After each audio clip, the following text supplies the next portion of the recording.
One highlight of our recent visit to Kansas City, Missouri was a day spent at Union Station, an attraction that draws about 2 million visitors per year. In this video, we will tell you a bit about its history, what this building is used for now, and stay tuned if you're a Disney fan, because we spent a couple of hours going through a limited time exhibit called Disney 100, celebrating 100 years of Disney magic. We are going to show you lots of cool highlights from that exhibit in this video too.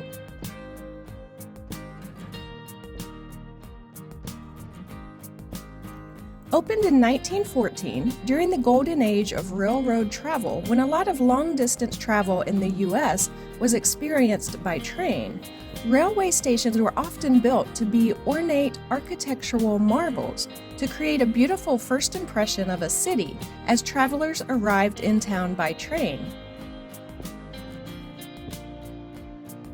Union Station in Kansas City is a beautiful example of this, featuring archways, columns, beautifully decorated ceilings, and chandeliers.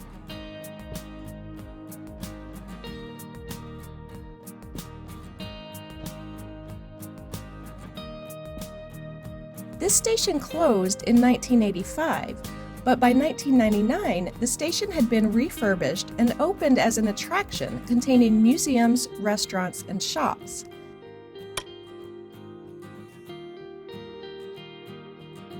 In 2002, an Amtrak station reopened and the station was in the train business once again, with 4 trains stopping here daily. It is now Missouri's second busiest train station. Everywhere you look, there are references and exhibits about the train station's past. There's a gallery of 12 railroad paintings that represent the 12 railroads that came together to build Union Station.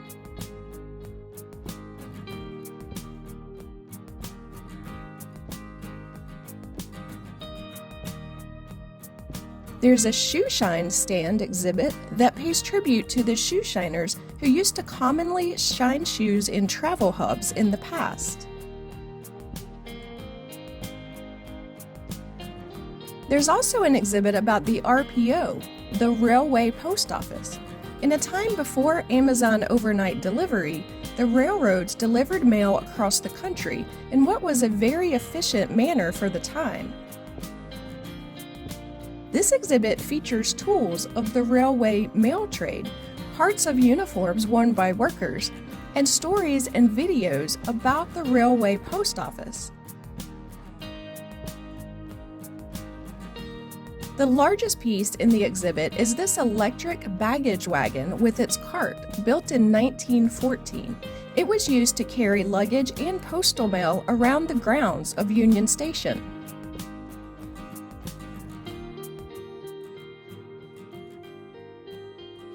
There was also a museum dedicated to model trains. There are about 80 trains running daily here. I was expecting to like this exhibit because as a child, I enjoyed model trains. But even Alice was really fascinated with the intricate sets used in this gallery and the model trains making their way around the track. We visited during the Halloween season and during the ongoing Disney 100 exhibit that we'll be showing you in a few moments. So, all around the tracks we spotted Halloween decorations and Disney characters as well. The Union Station website says the model train gallery almost doubles in size during the Christmas holiday season, and that would be very cool to see. The historical train exhibits mentioned earlier were all free to enjoy, but this model railroad exhibit has a suggested donation of $5 per person or $10 per family to visit these trains. That money goes to the upkeep of the exhibit. Since this is a suggested donation, I imagine you could get in without paying, but it was worth the $10 we paid for us to see this. The exhibit is maintained by volunteers who are model train enthusiasts. We had brunch at Harvey's, a restaurant inside Union Station. They're open for breakfast and lunch Monday through Saturday, but on Sunday they serve a brunch buffet. The buffet is $35 per adult and $16 for kids 12 and under. They had a lot of good breakfast foods available, as well as some really good fried chicken and a carving station featuring prime rib and glazed ham. This was a really good meal. There are other places to get some food at Union Station. There was Pierpont Restaurant, which is another fine dining establishment serving lunch and dinner, as well as a weekend brunch. There is Parisi Cafe, which serves their own artisan coffee roasts, and Rocky Mountain Chocolate Shop. It's a chain of about 300 candy shops. You like candy.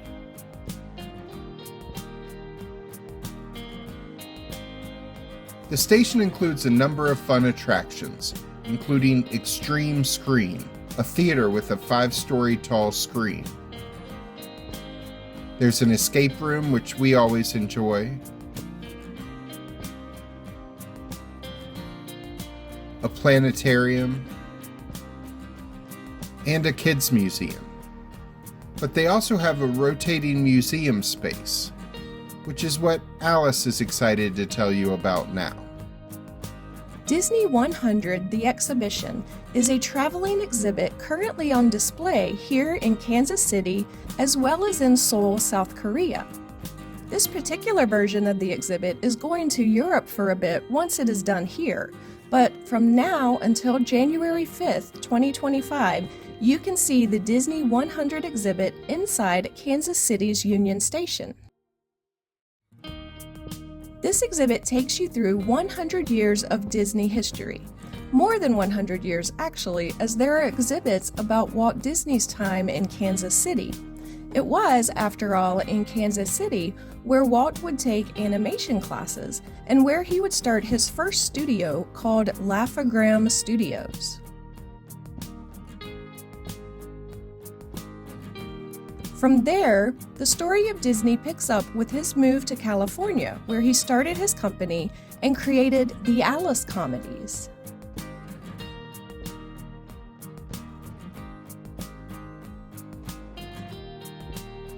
And Oswald the Lucky Rabbit.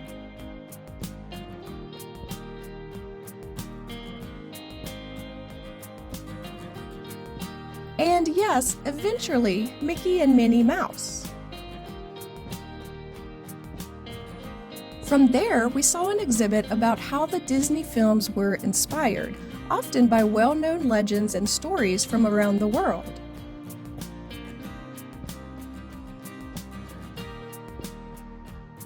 We saw a lot of cool props.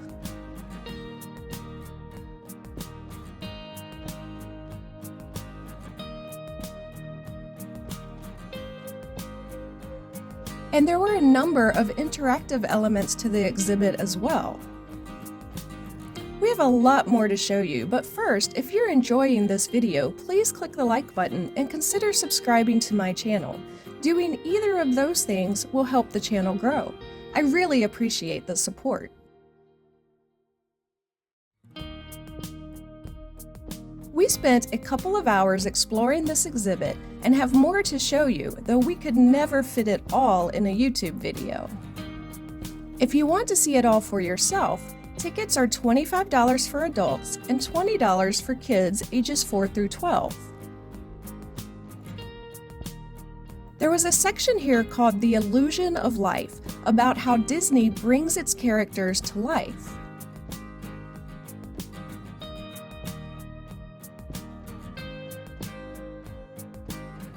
There were a lot of examples of models that were created for animators to use as a guide as they drew the characters.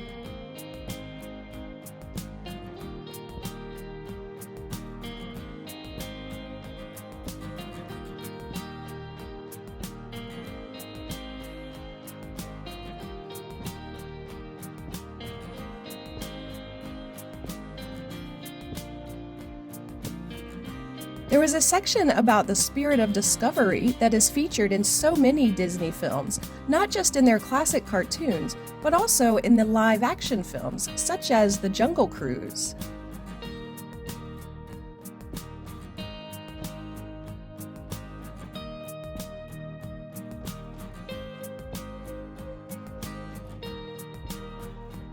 Or one of Jack's favorites, 20,000 Leagues Under the Sea.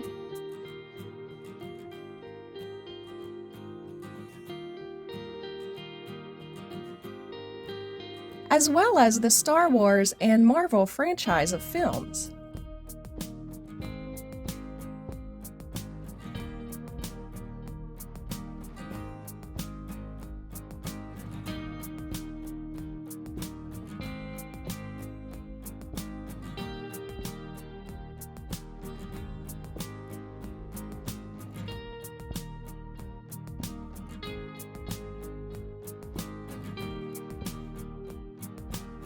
We also learned about the important role of music and sound in Disney entertainment.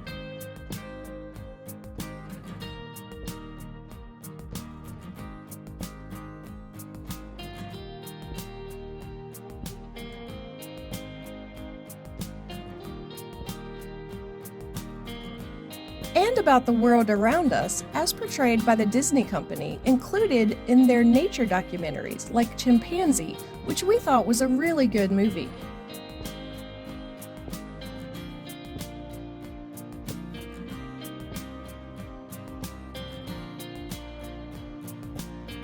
And how Disney uses animatronics to bring humans and animals alike to life.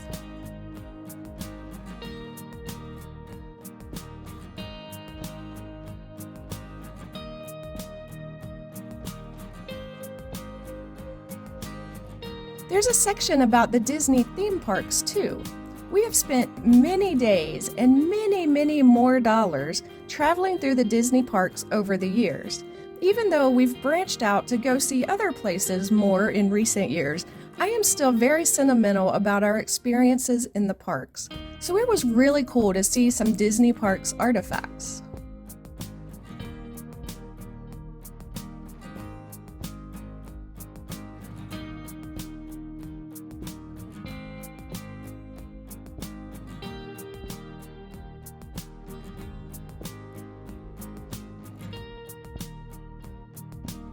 Disney storytelling over the last 100 years has been such an inspirational venture. I hope that they're able to replicate that magic in the years to come.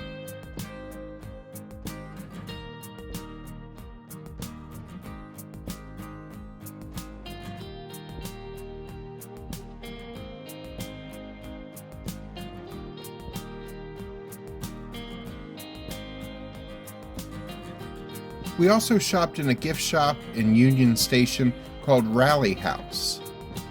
They had Kansas City sports memorabilia, as well as Kansas City barbecue sauce. And we have an entire video coming in the near future about our experience with Kansas City barbecue. They also had a good deal of Kansas City souvenirs,